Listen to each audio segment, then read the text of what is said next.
Don't get excited. 2 minutes?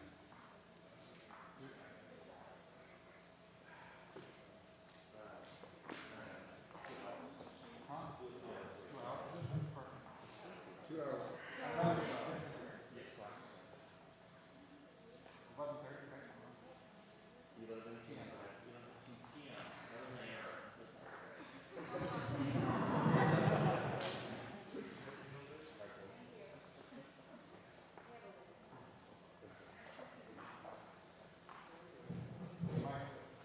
I can report that the AC is definitely working.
Good afternoon.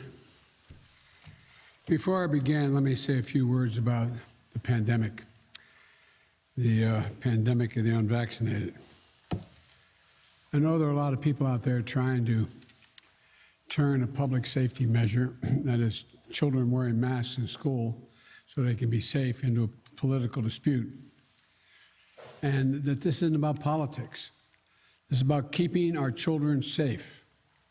I saw a video and reports from Tennessee of protesters threatening doctors and nurses who were before a school board making the case that to keep kids safe, there should be mandatory masks.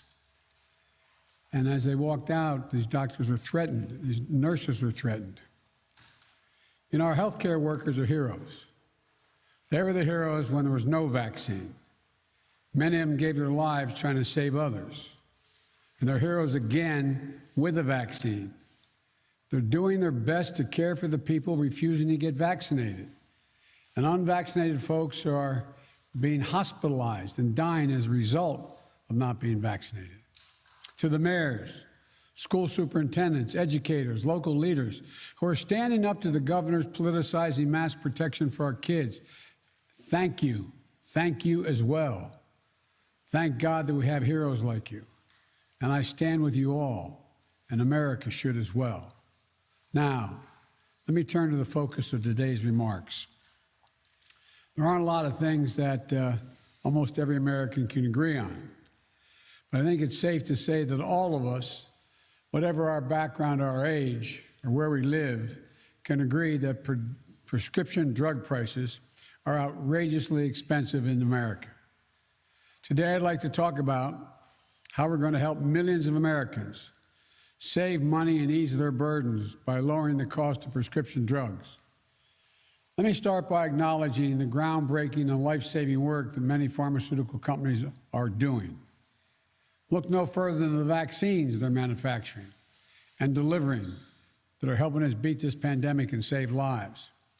But we can make a distinction between developing these breakthroughs and jacking up prices on a range of medications for a range of everyday diseases and conditions. Right now, right here in America, we pay the highest prescription drug cost of any developed nation in the world. Let me say that again, of any developed nation in the world. About 2 to 3 times what other countries pay. Last week in the Oval Office, I hosted a small business owner named Gail from Denver.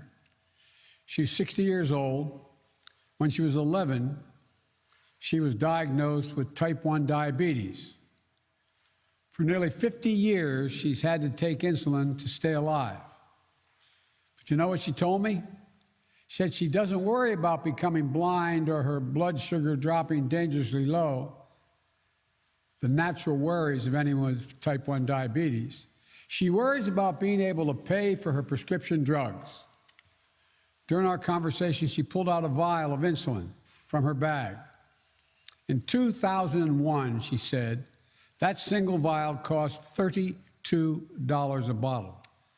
Today, that exact same bottle with the same exact formula, no changes, costs $280 per bottle. Gail and her husband work hard. They spend wisely.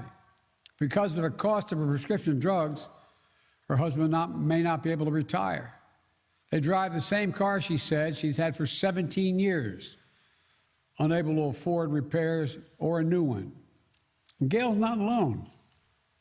It's estimated that more than 34 million Americans, 10% of the population of the United States, have diabetes, including more than 1.5 million of those who have type 1 diabetes. And the outrageous cost affecting everyone across the board, spanning every kind of condition of disease, is similar. I remember what it was like for my mom as she got older and moved in with us. Her prescription drugs were so expensive that it took me, my 2 brothers, and my sister, 3 siblings, chipping in to cover the thousands of dollars in monthly costs that she had to exhaust, rather than exhaust the few little savings she had for her prescription drugs. It's personal to so many of us and so many of you. You know, for more than 1 million Americans living with multiple sclerosis, one common drug for that disease costs $7,100 per month. The price has gone up 1,000% over the last 20 years without any change in the drug. For more than 1 million people with rheumatoid arthritis, a common prescription drug used to cost about $1,350 per month. That was when it was introduced back in 2003. Today, the same drug costs $7,700 per month, over 5 times more expensive, without any change. For years, the price of many prescription drugs has dramatically outpaced inflation. These prices have put the squeeze on too many families and stripped them of their dignity. We forced people into terrible choices between maintaining their health, paying the rent or the mortgage, putting food on the table. I mean, literally. And that's the case for a lot of working families and seniors, even if you can get the care you need. But today, working families and too many seniors are struggling to make it work. Today, 1 in 4 Americans who take prescription drugs struggle to afford them. Nearly 30% have skipped doses, cut pills in half, or because they can't afford the cost. We have to change this, and we can. My administration has already taken significant steps to lower the cost of prescription drugs. Last month, I signed an executive order that has the effect of improving competition in the economy, which will result in lower prescription drug cost. Right now, when a drug company seeks permission from the FDA, the Food and Drug Administration, for a certain drug to get a patent, it's allowed to exclusively sell that drug without competition for up to 12 years.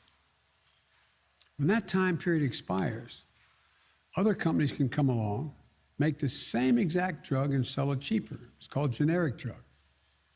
But unfortunately, it often takes a long time, years and years, for this to happen. That's why I've instructed the Federal Drug Administration to get these genetic drugs to consumers faster. This is going to increase competition, lower drug prices for everyone. Research shows the prices could be cut by 25 to 33% and save $54 billion for consumers over the next 10 years. It makes a gigantic difference for an average family. Secondly, I've ordered the FDA to work with states and tribes to import prescription drugs safely from Canada. These are drugs that the FDA has determined are safe, and they're going to make sure the drugs get to the states and tribes safely.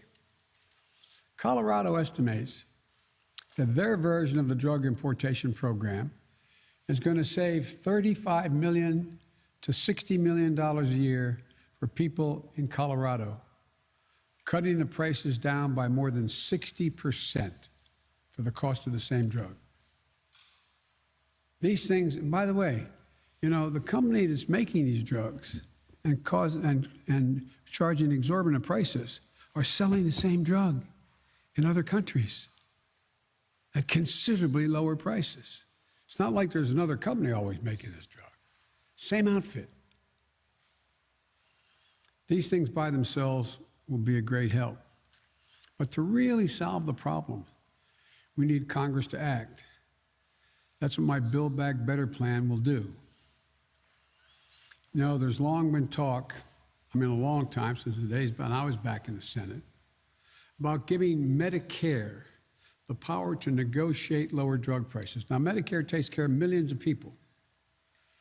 Medicare, my plan is going to allow that. Every other type of healthcare service, from the cost of a doctor's, how much a doctor can charge for a visit, hospital visit, crutches, wheelchairs, Medicare is allowed to negotiate and say, we'll pay no more from the Medicare than the following amount for those things. As I've said before, the only thing Medicare is not allowed to negotiate are prices for prescription drugs. My plan gets rid of that prohibition. The proposal I made while I was running for president is that Medicare should negotiate drug prices across the board. Congress is currently debating a more narrow vision, letting Medicare negotiate some of the most expensive drugs, particularly from those companies that don't face competition for that drug. We're going to provide that competition through Medicare. Medicare is going to negotiate a fair price. Right now, drug companies will set a price at whatever the market will bear. Some of you may remember when I had the moonshot going when I was vice president, I met with 12 drug companies, and I agreed I would not name them at the time. It was just a private discussion. I said, if any one of you came up with a drug that cured a particular type of cancer, what do you think you should be able to charge for it? They said, whatever the market would bear. Whatever it will bear. But that often means a significant number of people can't afford it under any circumstance, and they'll die without it. That's unacceptable. What we're proposing is that we'll negotiate negotiate with the company based on a fair price, one that reflects the cost of the research and development and the need providing for a significant profit. But that's still affordable for consumers. And by the way, if there's a significant amount that's invested in it and a fair price is very expensive, we're going to have to figure out how society can provide for that drug that will save lives if people can't afford it. But that's what we're trying to get done, and it has to get done. But not only that my plan caps the amount that seniors have to spend on prescription drugs each year at no more than about $3,000 a year, our plan says that drug companies can only raise prices based on the rate of inflation after it's determined how much they've invested and what a healthy profit constitutes. Studies have shown that if we do this, we can save seniors thousands of dollars a year. For example, an expensive drug for a cancer called multiple myeloma can cost $20,000 a month. $20,000 a month. People who need that drug pay an average of $1,300 a month out of pocket, even with Medicare. What I'm proposing would reduce the total cost by thousands of dollars, and seniors would not pay more than $250 a month on average. That'd be a game changer. And by the way, it isn't just seniors who will benefit. This would lower prescription drug prices for all Americans, and here's how. If Medicare prices are available to private insurance companies, then it would reduce the cost of employer-based health insurance coverage. What that means is, once Medicare negotiates a lower drug price for its beneficiaries, an employer-based plan shouldn't have to keep paying whatever the drug company demands. They should get access to the same drug at the same price as Medicare. So if you're not on Medicare, you get your prescription drugs through your employer-based plan, your plan should pay the same price for that drug as someone on Medicare. It means drug companies would have to sell their drugs to all distributors at the Medicare price or face up to a 95% excise tax. The savings for employers and employees would be billions of dollars a year. We don't have to stop there. My plan expands Medicare by adding dental, vision, and hearing, which would make a world of difference for millions of people.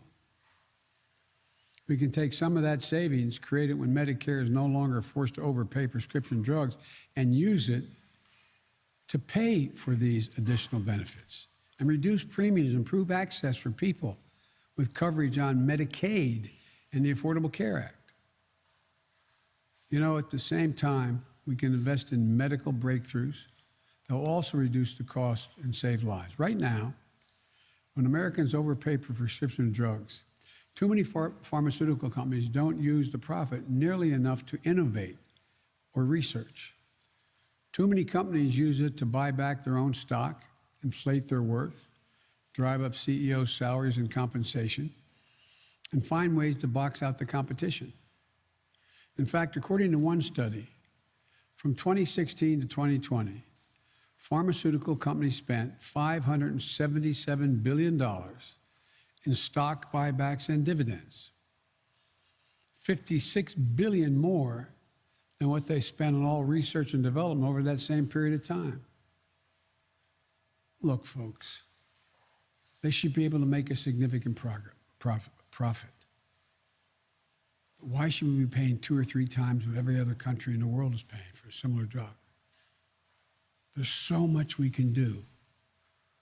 For example, at the Defense Department, those of you who cover the defense area, there's something called DARPA, the Defense Advanced Research Project Agency, set up exclusively within the Defense Department to seek out the cutting-edge research projects that enhance our national security.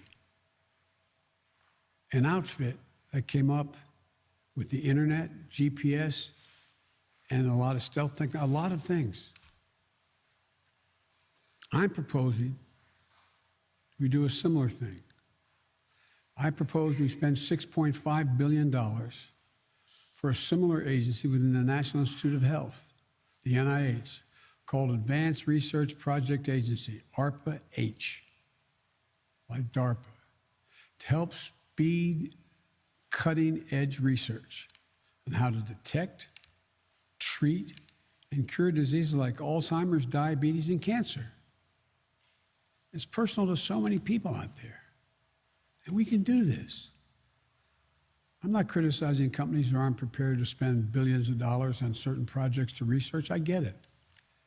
But if they're not, we should, to make sure the Americans are covered. And here's one other big thing that will help millions of Americans afford their prescription drugs: getting them affordable health insurance. If anyone's worried about getting health insurance during the pandemic, there's help today. For those who get their insurance through the Affordable Care Act, we're covering more people with better benefits and with the premiums 40% lower. That means the average premium has been cut from $104 a month to $62 a month.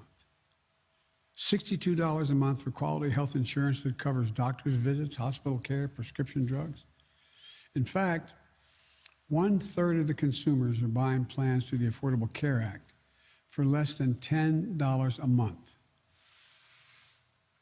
Earlier this week, I announced that more than 2,500,000 Americans have signed up for coverage under the Affordable Care Act since I called for the special enrollment period during this pandemic.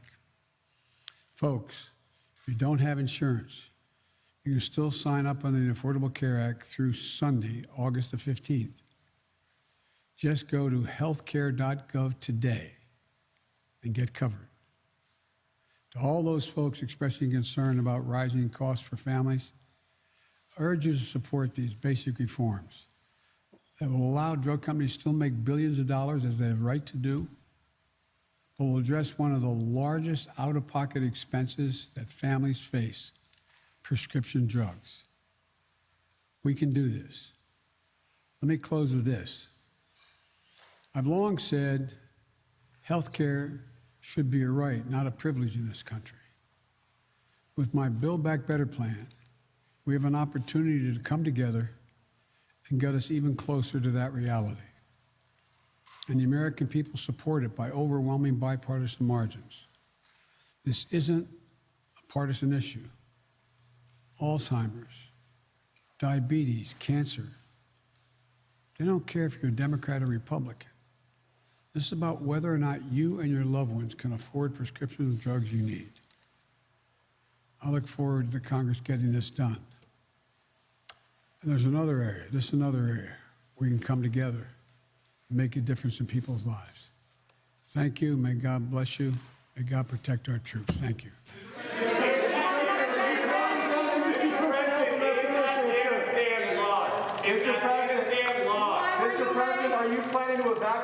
Americans from the embassy.